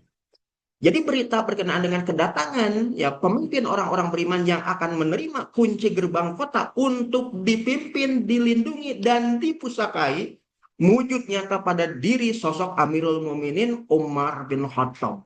Makanya kemudian setelah itu kita mengetahui disepakatilah perjanjian di antara Sayyidina Umar bin Khattab sebagai pemimpin orang-orang beriman dengan pemimpin Aelia Capitolina di kalangan orang-orang Bani Israel yang menganut ajaran Nasrani Ortodok pada waktu itu pendeta Monofisit Sophronius. Dan salah satu permohonan dari Monofisit Sophronius itu jangan pernah memberikan izin kepada orang-orang Yahudi, baik Bani Israel ataupun Bani Ajami, orang-orang non-Bani Israel yang menganut Judaism, untuk berziarah, beribadah, apalagi bermukim satu malam pun di Palestina, di Aelia Capitolina, di Yerusalem Baitul Maqdis. Karena kami orang-orang Bani Israel, orang-orang Nasrani mengetahui betul tabiat kejahatan, kedoliman, kelakuan orang-orang Yahudi. Itu permohonan dari Monofisit Sopronius. Tapi apa yang dikatakan oleh Syedi Umar? Tidak begitu cara kami memperlakukan orang-orang Yahudi. Mereka tetap akan diizinkan untuk berziarah ke tanah suci. Mereka akan diizinkan untuk beribadah ke tanah suci. Namun untuk permohonan kalian bahwa kami tidak akan mengizinkan mereka bermalam, apalagi bermukim lebih dari satu malam, maka kami akan memenuhi permohonan kalian tadi. Itu kebijaksanaan yang dilakukan oleh Sayyidina Umar bin Khattab. Makanya kemudian Monofisit Sopronius menyatakan, baiklah kalau ini merupakan ketentuan yang nanti akan kalian tunaikan. Kami setuju untuk sama-sama memberikan izin kepada orang-orang Yahudi untuk berziarah ke tanah suci, beribadah di tanah suci, namun kami setuju bahwa mereka tidak diizinkan, sama sekali dilarang untuk bermukim, bermalam, apalagi kemudian merampas Baitul Maqdis. Ini kesepakatan dalam Ahda Umariyah atau Ihdad Umariyah atau perjanjian di antara Sayyidina Umar bin Khattab dengan Monofisit Sophronius. Berikutnya, bagaimana dengan sikap kita hari ini? Bahwa sesungguhnya Palestina, Muslimin yang ada di Gaza dan juga Muslimin yang ada di tepi barat, khususnya yang ada Baitul Maqdis, ini mencintai Indonesia. Karena sesungguhnya didasarkan kepada fakta empiris dan juga fakta historis berkenaan dengan nilai-nilai terkait dengan ketauhidan, bahwasanya antara Muslimin Gaza dengan Muslimin Indonesia, Muslimin Palestina dengan Muslimin Biladil Jawi itu memiliki kesamaan konsepsi teologi, sama-sama Sunni dan mayoritas di antaranya mengambil mazhab Imam Muhammad bin Idris Asy-Syafi'i. Apalagi Imam Syafi'i itu kemudian lahir dan besar di Gaza sebelum menjadi mufti di kota Mekah dan kota Madinah di wilayah Haramain. Beliau kelahiran Gaza dan nasabnya nyambung kepada Imam Hasan bin Ali bin Abi Thalib karramallahu wajhah melalui 3 jalur pihak ibu. Sama seperti Syekh Abu Ibrahim bin Ismail yang kita katakan sebagai Syekh Taqiyuddin An-Nabhani. Beliau dari jalur 3 ibu nyambung kepada sosok Imam Muhammad bin Idris Asy-Syafi'i dan juga nyambung kepada Imam Hasan bin Ali bin Abi Thalib karramallahu wajhah. Kemudian hal yang lain yang kita perhatikan lebih lanjut, bahwasanya konsen dan juga dukungan dari Muslim Ashabul Jawiyah Indonesia itu adalah Muslimin yang paling peduli dari semua Muslimin dunia. Jadi kalau kita berhitung, mengkalkulasikan bentuk kepedulian di antara Muslimin dunia yang paling antusias, yang paling banyak peduli terkait dengan Gaza, tepi barat dan Yerusalem Palestina, itu adalah bangsa Muslim Indonesia. Dan dalam hal ini kemudian secara kronologi empiris dan juga historisnya diketahui bahwa Muslimin Indonesia di antara duta-duta dakwah yang mengislamkan Biladil Jawi, khususnya Jawa Dwipa, itu di antaranya adalah Muslimin dari Palestina.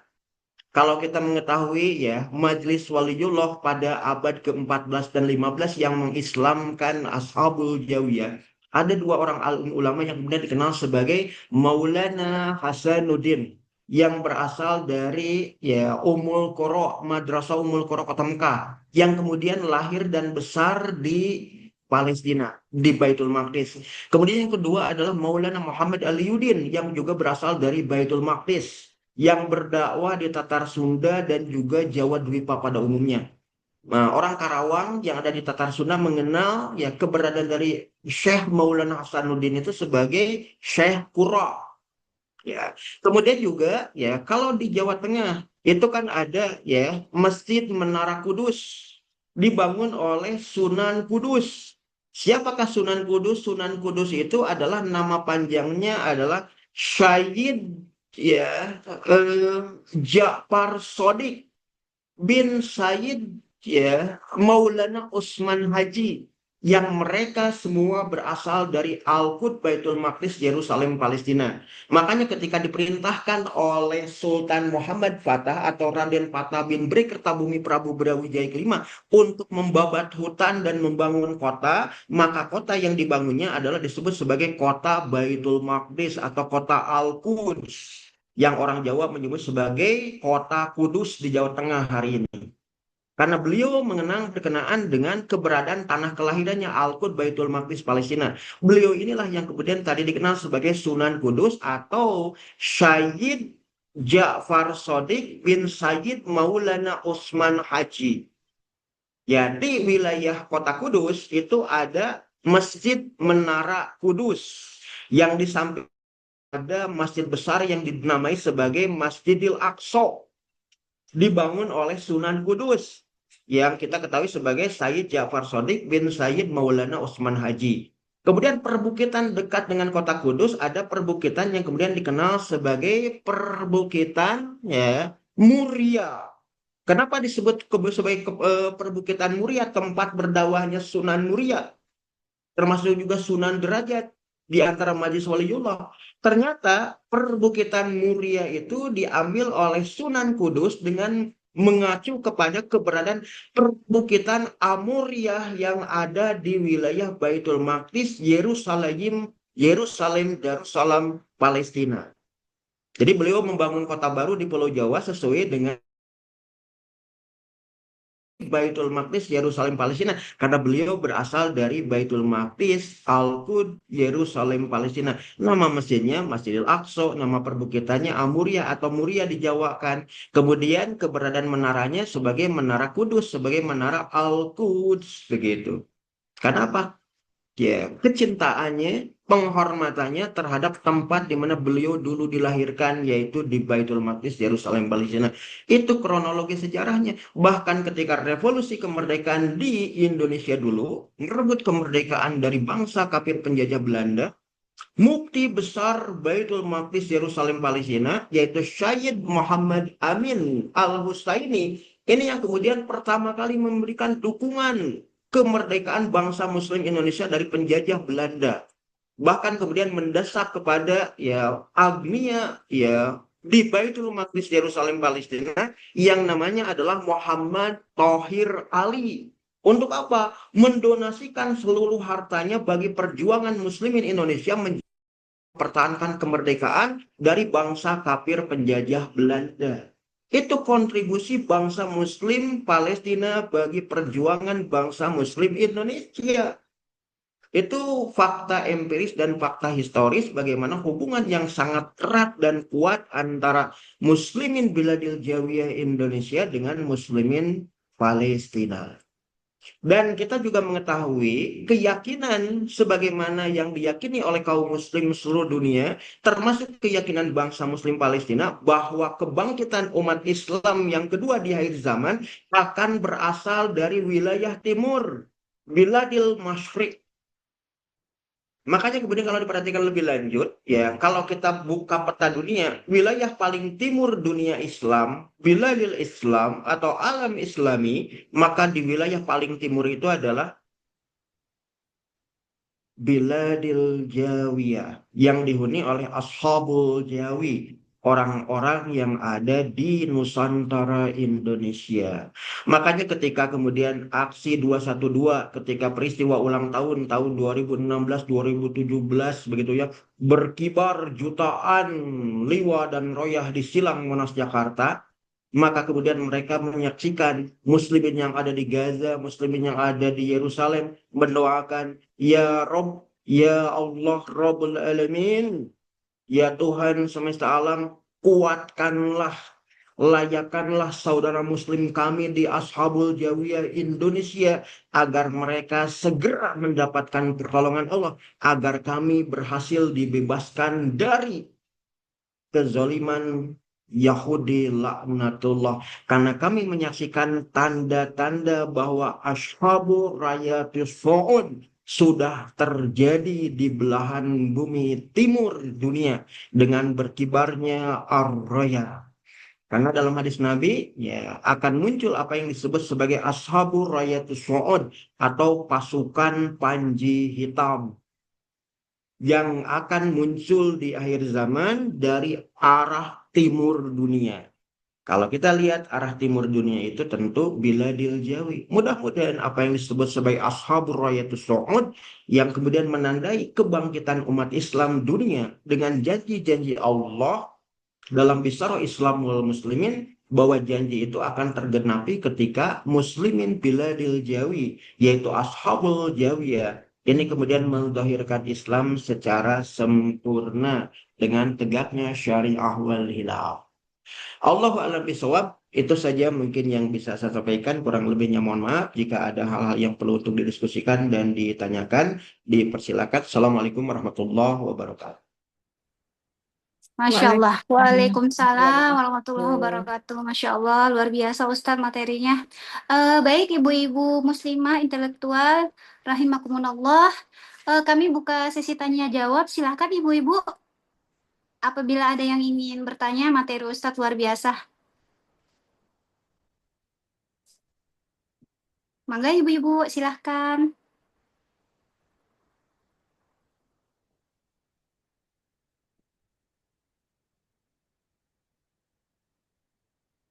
Baik, belum ada ya.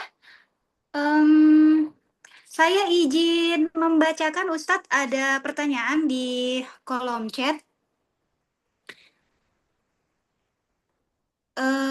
Pertanyaannya seperti berikut ya Ustadz. Peristiwa Isra Mi'raj seringkali hanya dilihat dalam satu perspektif saja, yaitu peristiwa spiritual Nabi Shallallahu Alaihi Wasallam. Tidak kemudian melihatnya dalam perspektif yang lebih luas, yaitu kepemimpinan. Nabi memimpin salat adalah tanda kepemimpinan Nabi atas seluruh umat itu, pertanda bahwa umat Islam akan berkuasa. Jika betul demikian, apa upaya yang dilakukan untuk mencapai kekuasaan itu? Lalu, seperti apa bentuk kekuasaan kaum muslimin itu, Ustadz? Iya, terima kasih ya atas pertanyaan yang tadi diajukan ya. Membincangkan berkenaan dengan ya peristiwa Isra wal Mi'raj yang kemudian kerap kali ya bahwa ya pelajarannya atau ibrohnya yang diambil itu dalam aspek spiritual semata berkenaan dengan apa yang disabdakan as-sholatu mi'rajul mu'minin bahwa sholat itu adalah mi'rajnya orang-orang beriman. Dalam hal ini kemudian pemaknaan spiritual ini pun kemudian berdimensi muamalah ya, berdimensi berkenaan dengan amaliyah sosial di tengah-tengah masyarakat. Ya, bahwasanya kepemimpinan sholat itu bisa diaktualisasikan dan direfleksikan dalam kepemimpinan umat, kepemimpinan masyarakat. Jadi dalam hal ini kemudian ketaatan itu pada apa yang diperintahkan oleh Allah Subhanahu wa taala, apa yang dicontohkan diteladankan oleh Rasulullah Shallallahu alaihi wasallam. Bahwa sholat sesungguhnya ini merupakan perintah Allah dan ya contoh Rasulullah dalam amaliyah sholat itu bagian dari aturan main untuk kita menunaikan ibadah tadi. Dan imam atau pemimpin ini kemudian mengomando praktek amaliyah sholat tadi. Yang kemudian ada di bawah komando dari imam tadi mengikuti apa yang dipraktekkan, diamalkan, dicontohkan, ataupun kemudian dikomando oleh imam tadi. Maka sesungguhnya amalia spiritual ini pun kemudian berdimensi kepada amalia sosial. Hanya saja tidak banyak di antara kaum muslim yang memahami berkenaan dengan duduk masalahnya seperti tadi, begitu. Itu yang pertama. Makanya kemudian kan karena di antara kita kan tidak paham berkenaan dengan makna simbol tersirat dan tersurat tadi. Makanya kemudian perlu ada ya upaya untuk menyampaikan lebih lanjut pemaknaan tadi sekaligus juga bagaimana ya apa yang dinyatakan dan diamalkan dipraktekkan oleh Rasulullah dan para sahabatnya bahwa mereka menunjukkan bahwa ketika baginda Nabi Muhammad Shallallahu Alaihi Wasallam diperintahkan oleh Allah Subhanahu Wa Taala dalam firman-Nya, dalam kalamnya yang mulia. Di situ kemudian kita mengetahui wa ma arsalnaka illa rahmatan lil alamin, dan tidak aku utus engkau Muhammad terkecuali sebagai rahmat bagi semesta, keselamatan bagi sekalian alam, termasuk keselamatan bagi manusia. Atau kalau dalam bahasa Bani Israel itu adalah Mesias, atau dalam bahasa Arab itu adalah Al-Masih, yang mananya adalah juru selamat. Nah, kalau dalam konteks Al-Quran, konteks Islam, juru selamat Al-Masih atau Mesias tadi itu dimaknai sebagai rahmat, rahmatan lil alamin. Jadi diutusnya baginda Nabi dengan risalah Islam itu sebagai keselamatan bagi semuanya. Tentu ya, keselamatan yang dimaksud tentu ada yang namanya panduan, ada yang namanya aturan main yang dipraktekkan untuk diwujudkan. Makanya kemudian kalau kita perhatikan lebih lanjut, janji Allah itu pasti adanya. Ketika Allah Subhanahu wa taala berfirman, "Huwallazi arsala rasulahu bil huda wa dinil haq." Dialah Allah yang telah mengutus rasulnya. Rasul yang dimaksud adalah Muhammad Shallallahu Alaihi Wasallam. Wadinil haq diutus dengan ya din yang hak, yaitu agama yang unggul, yaitu ya Islam, dan juga diutus dengan al-huda. Al-huda itu petunjuk syariat. Maknanya apa? Al-Quranul Karim itu petunjuk syariat karena nama lain dari Al-Quran itu adalah al-huda atau petunjuk syariat. Ya, kemudian dikatakan bahwa dalam ayat tadi Allah akan memenangkan nabinya, memenangkan rasulnya yang telah membawa al-huda dan membawa dinul haq tadi atas semua din yang ada. Din yang dimaksud dalam kitab Fizilalil Quran, Dr. Said Qutb dan juga para mufassirin lainnya menyatakan bahwa din yang dimaksud tidak melulu agama, tapi merupakan dinul hayah, nizamul hayah, aturan main, aturan kehidupan. Jadi Islam akan dimenangkan oleh Allah Subhanahu wa taala atas semua aturan hidup di antara bangsa-bangsa manusia manapun adanya. Wa kafa billahi syahida, dan Allah yang akan menjadi saksi atas semua kemenangan, kejayaan, kehebatan, kemegahan itu. Dan itu mutlak janji Allah kepada hamba-hambanya. Tentu dalam hal ini tidak hanya sekadar janji saja, tapi Allah juga memerintahkan kepada orang-orang beriman untuk mempraktekkan bagaimana kaidah kausalitas untuk sampai pada kemenangan tadi. Makanya dalam ayat Allah dikatakan, intan suruh yang surkum wa yusabit aqdamakum. Barang siapa yang menolong tegaknya agama Allah, niscaya Allah akan menolongnya dan meneguhkan kedudukannya di atas permukaan bumi ini. Kalau kemudian kita keburu dipanggil pulang oleh Allah Subhanahu wa taala, setidak-tidaknya kita dikenang sebagai muslimah intelektual pejuang, bukan intelektual muslimah pecundang. Karena kita sedang memenuhi tanggung jawab, memenuhi kaidah kausalitas dengan memperjuangkan tegaknya Islam tadi. Dan Islam sudah kita yakini sebagai rahmat bagi semesta, keselamatan bagi sekalian alam. Ketika hari ini para wanita mukminah intelektual menyaksikan di abad kapitalis hari ini kezoliman di mana-mana, kejahatan di mana-mana, kerusakan di mana-mana, kemungkaran di mana-mana. Kenapa? Karena kaum muslim hari ini telah dicerabut dari habitatnya. Habitat kaum muslim itu fizilalil Quran, di bawah naungan Al-Quran yang ditegakkan oleh pemimpin Islam dalam kepemimpinan negara Islam, pemerintahan Islam. Sebagaimana kalau kita menyaksikan ya, ikan habitatnya di air. Ketika ikan dikeluarkan dari air, dia menggelepar-gelepar dan hanya mati. Itu pula yang dialami oleh umat Islam hari ini. Umat Islam habitatnya ada di dalam naungan Al-Quran, di dalam pelaksanaan syariat Islam. Ketika umat Islam tidak dinaungi oleh Al-Quran, tidak ada dalam kuasa pemerintahan dan negara Islam, maka kemudian seperti layaknya ikan dikeluarkan dari dalam air, menggelepar-gelepar dan akhirnya kemudian mati. Menggelepar kenapa? Didolimi, dijahati.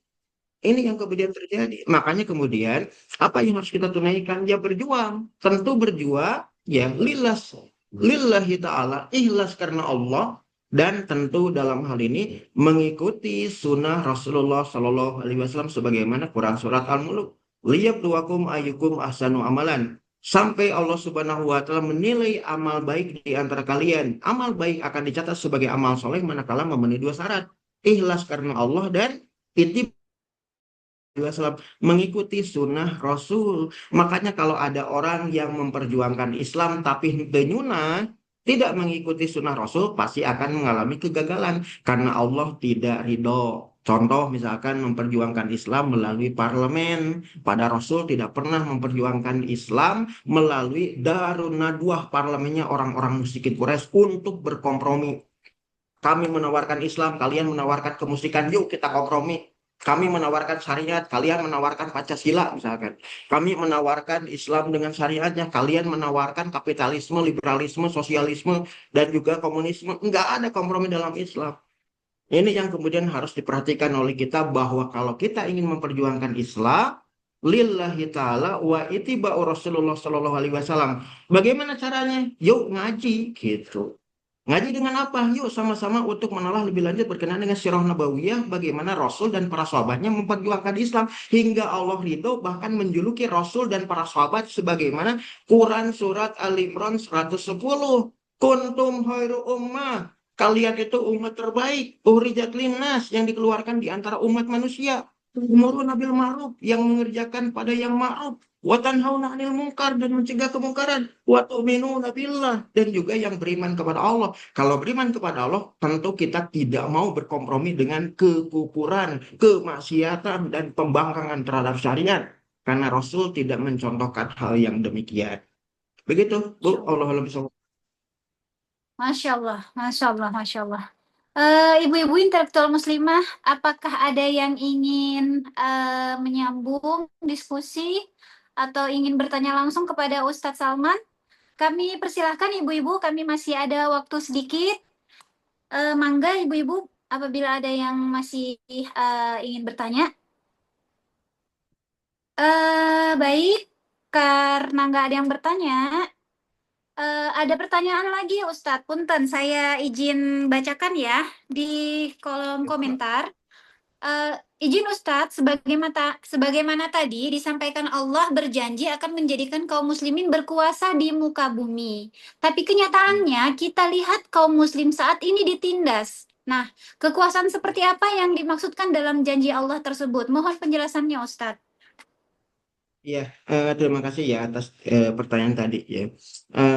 Allah Subhanahu wa taala melalui lisan Rasulullah Shallallahu Alaihi Wasallam telah memberikan janji bahwasanya bisara Islam wal muslimun, ya, atau berita-berita kemenangan, kejayaan, kemegahan ya kaum muslim itu akan terjadi kembali sebelum ya yaumidin, sebelum hari kepastian itu kemudian terjadi. Yaumidin yang dimaksud ini berkenaan dengan tibanya al-qiyamatul kubro. Ya, Rasul kemudian sampai memberitakan dalam hadis yang sangat panjang yang dikutip oleh Imam Ahmad dalam kitab Al-Musnad, bahwa Rasul memberitakan kepada kita sesungguhnya orang-orang beriman akan mengalami 5 fase kehidupan mereka. Fase kehidupan di antara mereka itu fase nubuah yang berlangsung dari Adam alaihissalam sampai Muhammad Shallallahu alaihi wasallam. Kemudian fase yang kedua adalah khilafah rasyidah ala minhaji nubuwah, yaitu kehalifan Islam yang mengikuti jalan kenabian, yaitu para khulafaur rasyidin. Dan Rasul dalam hadis lain menyatakan bahwa fase khilafah rasyidah itu akan berlangsung selama 30 tahun.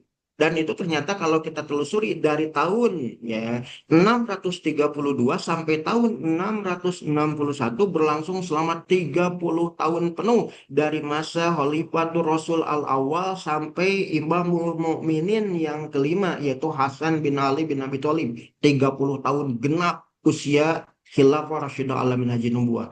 Dan Rasul menyatakan fase yang ketiga adalah mulkan aldon, para penguasa Islam yang berlaku zalim karena telah mengalihkan ya musyawarah untuk mufakat, ahlul hali wal aqdi, ya akad bai'ah iniqad dengan adanya ikhtiar dan keridhaan dialihkan dengan konsepsi wilayatul ahdi ataupun wilayatul faqih, mewariskan tahta kuasa kepemimpinan kepada saudara, kepada ya dinasti atau klan atau suku dan juga bahkan kepada putra mahkota.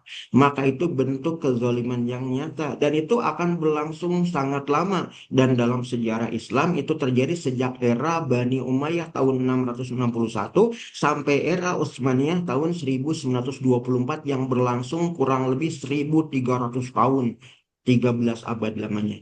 Itu adalah para pemimpin Islam yang masih menjalankan Islam, tapi sudah mulai berlaku dolim. Dolim itu lawan dari adil, menempatkan sesuatu tidak sebagaimana mestinya. Satu di antaranya berkenaan dengan urusan kepemimpinan Islam.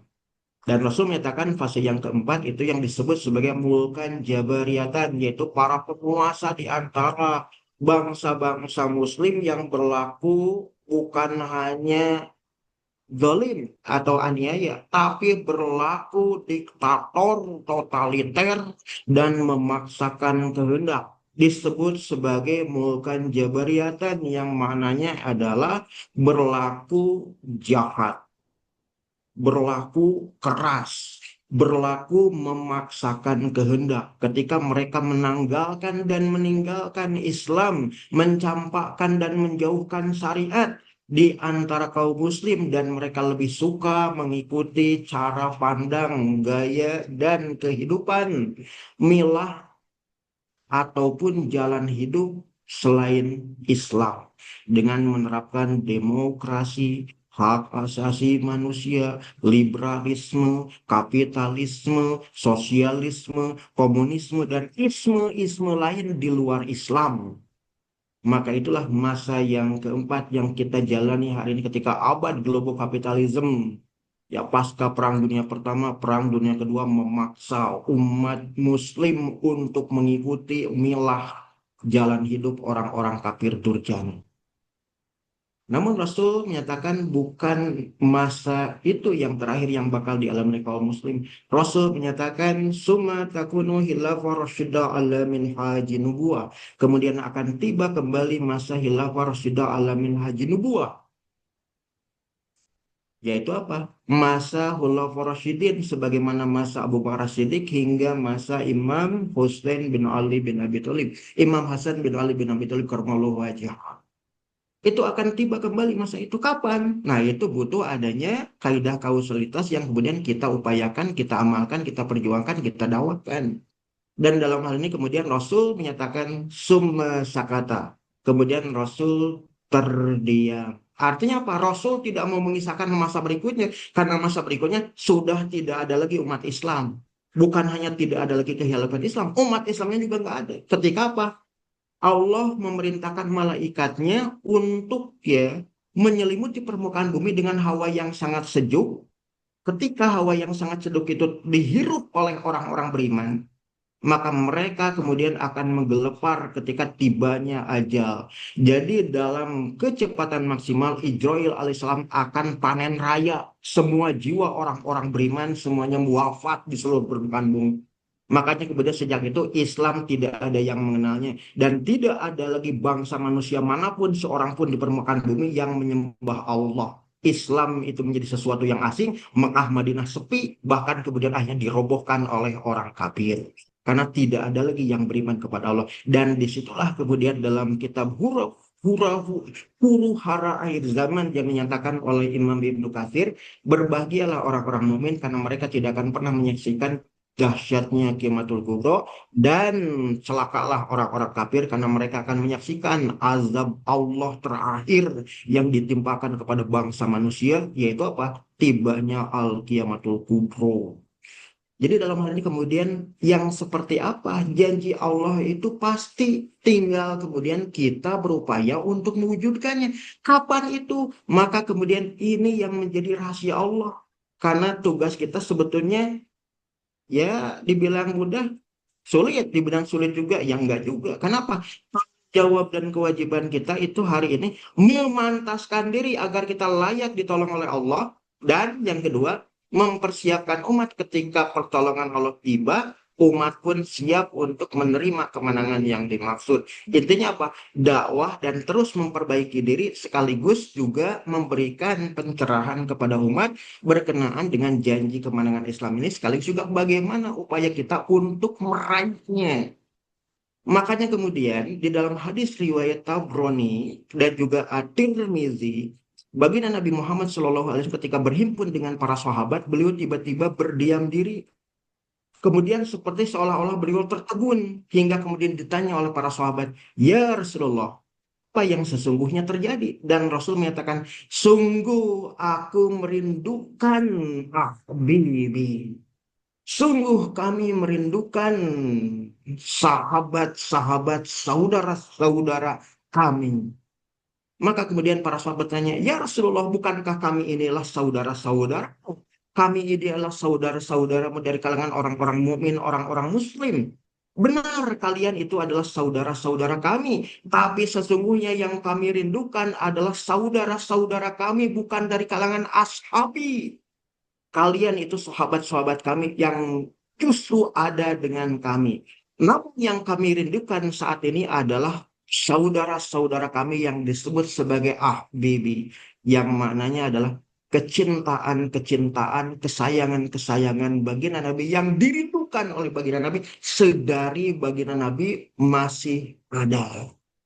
Maka ketika dibaca oleh generasi setelah Rasul dan sahabat, dibaca oleh Khalifah Umar bin Abdul Aziz, dibaca oleh Imam Hasan Al-Basri, dibaca oleh Imam Abu Hanifah bin Nu'man, dibaca oleh Imam Anas bin Malik, ya, dibaca oleh Imam Malik bin Anas, dibaca oleh Imam Muhammad bin Idris Asy-Syafi'i, dibaca oleh Imam Ahmad bin Hambal, dibaca oleh Harun Ar-Rasyid, dibaca oleh Khalifah Abdul Majid, sebelumnya juga dibaca oleh Khalifah Sulaiman Al-Qanai, bahkan dibaca oleh Sultan Salahuddin Yusuf Ayub, dibaca oleh Sultan Nuruddin Mahmud Zanki, dibaca pula oleh Tariq bin Ziyad, dibaca pula oleh Musa bin Nusair, dibaca pula oleh Fatih Sultan Mehmed Muhammad Al-Fatih. Siapa sesungguhnya mereka yang dirindukan oleh baginda Nabi? Siapa sesungguhnya mereka yang disebut oleh baginda Nabi sebagai ahbibi? Cintaan-kecintaan dan kesayangan-kesayangan baginda Nabi. Yang disebut setara dengan ashabi, setara dengan para sahabat Nabi. Maka kita harus menelisik apa yang menjadi tabiat para sahabat Nabi, yang membedakan generasi sahabat dengan generasi-generasi berikutnya. Ternyata pada saat dimana baginda Nabi berkumpul dengan para sahabat, pada waktu itu baginda Nabi dan para sahabat sedang memperjuangkan tegaknya Islam di kota Mekah, sedang berupaya untuk sampai pada kemenangan, kejayaan, kemegahan Islam dengan syariatnya. Mereka sedang memperjuangkan kepemimpinan Islam di antara bangsa-bangsa manusia. Itulah amal yang membedakan sahabat Nabi dengan generasi-generasi berikut. Di masa Umar bin Abdul Aziz, di masa Hasan Al-Basri, di masa Imam Asy-Syafi'i, di masa Salahuddin Yusuf Ayub, di masa Yusuf At-Tasyfin, di masa Fatih Sultan Mehmed Muhammad Al-Fatih, di masa Sulaiman Al-Qanudi, di masa Abdul Hamid As-Sani, kepemimpinan Islam, kehilafan Islam maujud madhahir, ada, nyata adanya. Sedangkan saat ini kepemimpinan Islam, pemerintahan Islam, negara Islam, khilafah Islam tidak ada. Maka inilah amalan yang sama sebagaimana amalan para sahabat. Mudah-mudahan kita semua yang saat ini memahami bagaimana perjuangan untuk menegakkan syariah wal khilafah menjadi bagian dari generasi yang dijanjikan oleh Allah dan Rasul-Nya, yang disayangi, dicintai, dan dirindukan oleh Rasulullah Shallallahu Alaihi Wasallam, yang pada saat dimana kita dihimpunkan di padang mahsyar nanti, kita dipanggil nama kita masing-masing dengan nama yang disematkan dengan nama kita dan nama orang tua kita untuk menghirup al-haudal, Al-Kautsar, telaga baginda Nabi yang memberikan jaminan bahwa kita diposisikan sebagai pengikut baginda Nabi, yang kita tidak akan haus selama-lamanya, dan kita akan dinobatkan sebagai ahlul khair, ahli-ahli kebaikan, karena kita adalah sosok-sosok yang diposisikan sebagai kecintaan-kecintaan, kesayangan-kesayangan yang dirindukan oleh baginda Nabi, karena kita memiliki visi, pergerakan, perjuangan yang sama seperti para ashabi memperjuangkan Islam agar syariah ini terwujud nyata. Dan kehilafan Islam adalah kesepakatan di antara para sahabat Nabi untuk meneruskan kepemimpinan Islam di antara orang-orang beriman. Allahu a'lam bishawab. Insya Allah. Insya Doakan Allah. kami, Ustaz. Saya agak apa ya? Aduh, ya Allah ya Rabb. Doakan kami Ustaz, mudah-mudahan kami menjadi bagian yang termasuk yang dirindukan oleh Nabi. Menjadi seperti sahabat yang dirindukan oleh Nabi. Ya Allah. Ya ibu-ibu Amin. sekalian, iya saya sebagai penanggung jawab forum ini mohon izin Ibu Desi. Mohon izin ibu-ibu, tidak henti-hentinya kami terus mengajak ibu-ibu untuk menjadi bagian dari perjuangan ini. Karena kami tidak bisa sendiri, Bu. Majelis Hijrah ini, apa ya, jadi Majelis Hijrah ini Ustadz, ada sejak 2020 ya, Bu Desi ya. Ya. Alhamdulillah, dan eksis sampai hari ini, kajiannya setiap pekan. Dan kita memang sangat berharap sekali, karena memang Majelis Hijrah ini adalah forumnya para intelektual. Jadi yang kami inginkan adalah ibu-ibu intelektual yang punya power, punya kekuasaan atas ya minimal mahasiswa kita gitu ya. Jangan pernah kita berhenti untuk menyampaikan Islam kafah ya. Disisipkan saat kita mengajar, saat kita mungkin membimbing mahasiswa kita ya, bahwa memang ya kita sudah butuh sistem ini, butuh kepemimpinan Islam ini, karena kalau kita mau berharap terus demokrasi hari ini ya kita akan begini terus ya dalam keterpurukan. Ya, syukran Ustadz, Masya Allah materinya luar biasa gitu ya. Ya, mohon doanya mudah-mudahan kami terus semangat terus untuk menyampaikan Islam kafah di tengah-tengah kaum intelektual. Syukran.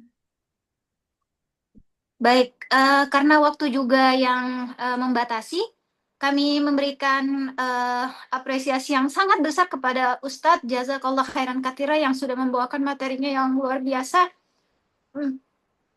Dan jazakumullah khairan katsira kepada ibu-ibu intelektual muslimah yang saya cintai karena Allah, yang sampai hari ini masih membersamai Majelis Hijrah.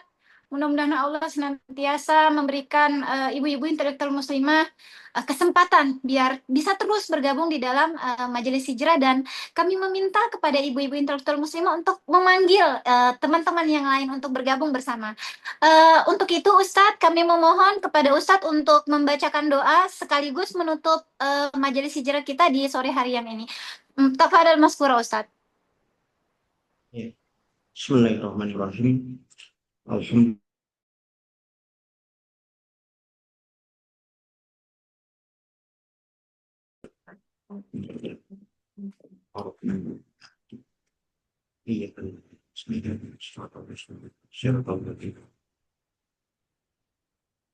Assalamualaikum warahmatullahi wabarakatuh. Waalaikumsalam warahmatullahi wabarakatuh. Syukran Pak Ustadz. Doa Ustadz, maka kami menutup Majelis Hijrah. Mohon maaf lahir dan batin kepada ibu-ibu seluruh intelektual muslimah apabila dalam acara hari ini saya punya banyak kesalahan, dan kepada Ustadz kami ucapkan jazakallah khairan katsira. Assalamualaikum warahmatullahi wabarakatuh. Syukran Ustadz. Warahmatullahi wabarakatuh. Sama-sama Bu. Saya pamit Bu kepada semuanya juga ya. Assalamualaikum. Waalaikumsalam warahmatullahi wabarakatuh. Syukran Ibu Ramla. Selalu setia. Iya. Mana Bu Arni, Bu? Iya, saya cari-cari ya kan. Iya. Bu Halimah tadi alhamdulillah ada di. Bu Andi Padalia, sehat Ibu. Iya. Syukur Sasa. Iya Bu, iya. Iya, assalamualaikum. Waalaikumsalam warahmatullahi.